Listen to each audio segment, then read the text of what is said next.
विधानसभा चौमारिनि सिगां चौमारिनि इस्तेहार साख्लायजाकनि ककनो नारुखा हास्तानि BJP IPF ते कथाजाक कताल हाबां स्रांसाला Narendra मोदीनि तैदुलमाबाई cabinet Agartala बिरखं खलाना बबाग्रा बीर विक्रम मानिक बाहादुर देबबर्मानि मुगै क्लाइनान गसि मुरिखा हास्तानि मंत्री अक्रा बिप्लब कुमार देव स्रांसालनि सानजाव बिरखंनि अंकरै भारतनि कतार हाबां बिरखं खलानो बीर विक्रम मानिक बाहादुर देबबर्मानि मुगै क्लाइनानि गसि मुरि माबाई हामबाय याफाका तै हास्तानि लुकरकनो बीजेपी तै आईपीएफ नि कताल हाफांनि सामुं गाहामनि कायसा मारि हिनै साका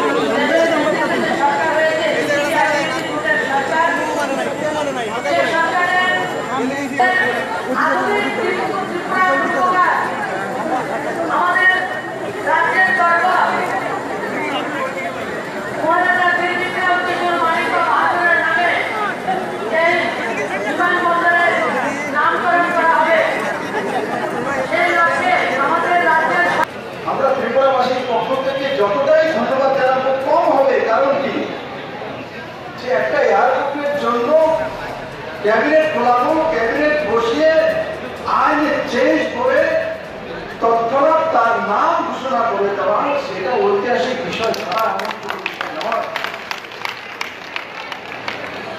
মানে নরেন্দ্র ভাই মোদী ত্রিপুরার 37 লক্ষ জাতি জনজাতির সঙ্গে আত্মার সূত্রে জুড়ে আছেন। উনি যখন নির্বাচনের আগে ত্রিপুরাতে এসেছিলেন, 4টি জনসভায় প্রত্যেকটিতে বলেছিলেন যে ত্রিপুরাকে মডেল স্টেট বানাতে চায়, ত্রিপুরা আদর্শ রাজ্য হতে পারে। আজকে নরেন্দ্র ভাই মোদী সেই দিশাতে কাজ করছেন, প্রধানমন্ত্রী সেই দিশাতে কাজ করছেন। আমি সবাইকে বলবো একবার নরেন্দ্র ভাই মোদী কি জয়, নরেন্দ্র ভাই মোদী কি জয়। আজকে ত্রিপুরার त्रिपुरावासी की तरफ से धन्यवाद दूंगा। और हमारे दिल में मोदी जी पहले भी थे। आज के इस सिद्धांत जो त्रिपुरा के अगरतला एयरपोर्ट का नाम महाराजा विक्रम भूषण मानिक एयरपोर्ट उन्होंने सिद्धांत ले लिया है और त्रिपुरा के धड़कन है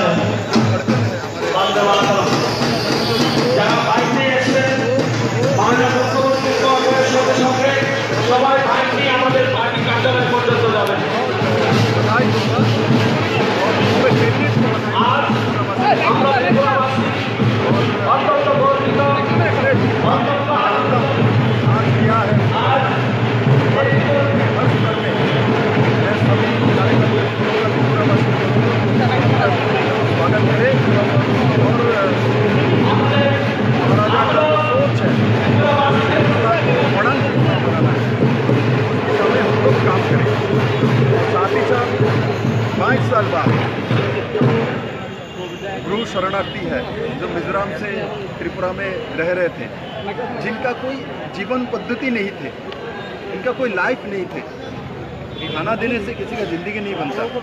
तो आज 22 साल बाद देश के गृह मंत्री श्री राजनाथ सिंह जी ने ये ऐतिहासिक जो पदक्षेप उन्होंने दिया है, उसके लिए मैं उनको भी बधाई देता हूँ। मिजोरम के मुख्यमंत्री को लालथनवाला को मैं बधाई देता हूँ। जो नरेंद्र मोदी वो व्यक्ति है, वो दूसरे पार्टी के मुख्यमंत्री है, दिशा में जाता नहीं, सबका साथ सबका विकास। कांग्रेस के मुख्यमंत्री उन्होंने वो काम करके दिखाया, प्रधानमंत्री और गृहमंत्री के साथ मिलके।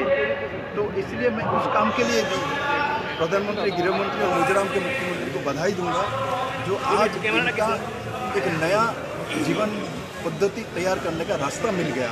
और जिस हिसाब से 4 लाख परिवार को 1,20,000 उनको एककालीन पैसा देना तुरंत उसको घर तैयार करने के लिए, हर महीने पर 5,000 रुपया 2 साल तक, और खाना पीना सब केंद्र सरकार देगी। इतना बड़ा रिलीफ व्यवस्था करना बहुत बड़ी डील चाहिए। इसके लिए मैं मानता हूँ कि इस तरीके से हमारे प्रधानमंत्री गृहमंत्री जी लोग देश के लिए काम करेंगे और जो भारत का जो दिशा है सर्वश्रेष्ठ देश बनना है और त्रिपुरा का जो दिशा है मॉडल स्टेट बनना, इस दिशा में निश्चित एक नया रास्ता तैयार हो जाएगा। सर, एयरपोर्ट का जो नामकरण हुआ है उसके बारे में थोड़ा बताइए प्लीज़। एयरपोर्ट का नामकरण तो ये तो ऐतिहासिक सिद्धांत है। त्रिपुरा के जनता के अस्मियता के साथ जुड़े हुए हैं वो, हमारे दिल में महाराजा बैठे हुए हैं, क्योंकि आधुनिक त्रिपुरा का रूपोकार मॉडर्न त्रिपुरा का सोच इनके पास था, किंतु इनके नाम से हमने कितना दिन कोशिश कर रहे थे। हमने बहुत पार्टी के तरफ से आंदोलन किया है। मेरे पत्रकार बंधु आप लोगों ने भी आपके मन में भी ये होता, किंतु नहीं हो पा रहा था कि ऐसा एक व्यवस्था यहाँ त्रिपुरा में थी जो कि भारतीय व्यवस्था को, भारतीय सोच को नहीं मानती थी। तो आज प्रधानमंत्री जी ने 37 लाख त्रिपुरावासी का जो सोच है, सपना है, उनका जो अस्मिता है, उनका जो स्वाभिमान है, उसको सम्मान किया है। महाराज के नाम से इस एयरपोर्ट का नामकरण किया है। इसलिए मैं प्रधानमंत्री जी को बहुत बहुत बधाई देता हूँ त्रिपुरावासियों की तरफ से। और मिजो जो ग्रुप शरणार्थी के लिए जो व्यवस्था किया है राजनाथ सिंह जी, उसके लिए भी मैं उनको बहुत बहुत बधाई देता हूँ प्रधानमंत्री को। Thank you sir. अभी कर लेना अनाउंसमेंट तो হয়ে গেছে, তো এখনো ইমিডিয়েট করে নেব। जो जून 28 को जो मॉब लिंचिंग घटना है, सरकार क्यों सीरियस ले रही है? क्योंकि ये रिमोट जो फेक न्यूज़ मैं देखिए ये से मेरे को लगता है, हमार मने হয় हमको लगता है आप लोगों को ये सोचना चाहिए, आज त्रिपुरा में एक आनंद का लहर बैठ रहा है और इस लहर को आप भी उपभोग करिए, आपके मन में भी आनंद आए और आप देखिए, सोच लीजिए एक बार। मेरा चेहरा देखिए, मेरे मन में कितना खुशी है, तो आपके मन में भी उतना ही खुशी है। आज के दिन में आप भूल जाइए, आज के दिन महाराजा वीर विक्रम किशोर मानिक के त्रिपुरावासी नहीं, मैं आपको अगर जनता लेगी, ये सरकार जनता का है और मेरा काम है जनता के काम करना। मैं काम कर रहा हूँ, जनता ही स्टेप लेगी, आप देखते